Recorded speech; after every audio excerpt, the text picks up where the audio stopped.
আমরাও মর্মব্যথী। আসলে দুর্ঘটনায় যে কোনো মুহূর্তে যে কোনো রকমের দুর্ঘটনা ঘটে যেতে পারে।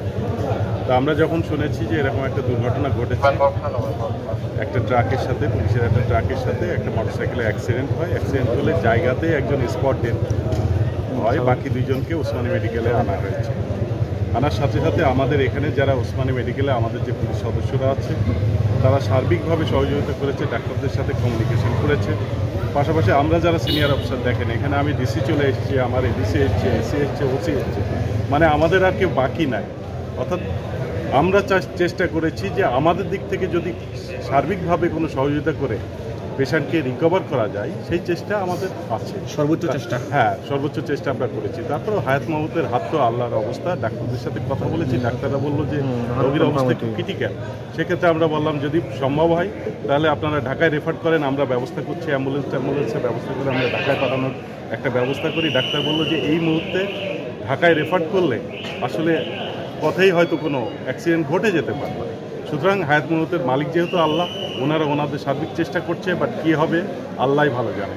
সেক্ষেত্রে এটাকে আমাদের সবার মেনে নিতে হবে, রেজাল্ট যায় আসুক। আর আলটিমেট 3-এর এমপি সাহেব হাবিবুর রহমান সাহেব, উনিও আপনাদের পক্ষে আমাদের কাছে রিকোয়েস্ট করেছিল যে যাই হোক না কেন আপনাদের সার্বিক সহযোগিতা যেন থাকে। আমি দৃঢ়ভাবে বলছি আমাদের সার্বিক সহযোগিতা আপনাদের সাথে আছে, এবং এই ঘটনার জন্য আমরা সত্যিকার অর্থে ব্যথিত। রোগীর অবস্থা একটু ক্রিটিক্যাল, রোগীর অবস্থা না এখনো খুবই ক্রিটিক্যাল, ডাক্তাররা বলতে পারবেন। আমরা ডাক্তারদের সাথে যেটুকু কথা বলে জেনেছি যে ডাক্তাররা বলেছে সংকটাপন্ন, তার মানে কি রেজাল্ট আসবে উপরওয়ালাই ভালো জানে। আগে শুনছি ওসমানী মেডিকেল, ফেসবুকে দেখছি, মানে আমি দেখলাম আমার মীরাবাজার শাখার আমার শ্রমিক, আমার সাবেক কোষাধ্যক্ষ, আমার সম্পর্কে আমার মামুনিগড়ের ভাই, আর মামুনিগড়ের ভাই না আপন ভাই লাগানো ছিল করতো।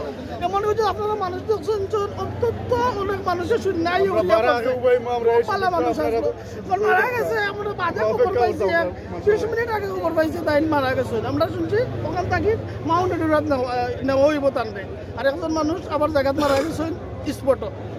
ওলাখানে আমরা যেহেতু আংশিক খবর পাইছি, পরিপূর্ণ তো খবর জানতাম না। এখন আমরা কাছে মারা গেছেন, আইসিউত আছেন, গুণা গেছে, কেউ আবার কইরা না, এখনো ফয়সল জীবিত আছে। আর দেশ বিশেষের সকলকে কইরাম আমার এই বাইকুতার লাগি 2জন মানুষ মারা গেছে, 2জন মানুষের লাগি আপনারা দোয়া করতা, দেশ বিদেশের সবাই আল্লাহ আমরা এই বাইকুতার জান্নাতুল ফেরদাউস নসিব করতা। শ্রমিক ইউনিয়নের যারা নেতৃবৃন্দ রয়েছেন তারা কিন্তু দাবি করেন যে শহরতলির যে শাহপুরান বিআইডিসি রয়েছে সেই বিআইডিসিতে ওনার বাড়ি, এমনটাই কিন্তু জানাচ্ছেন।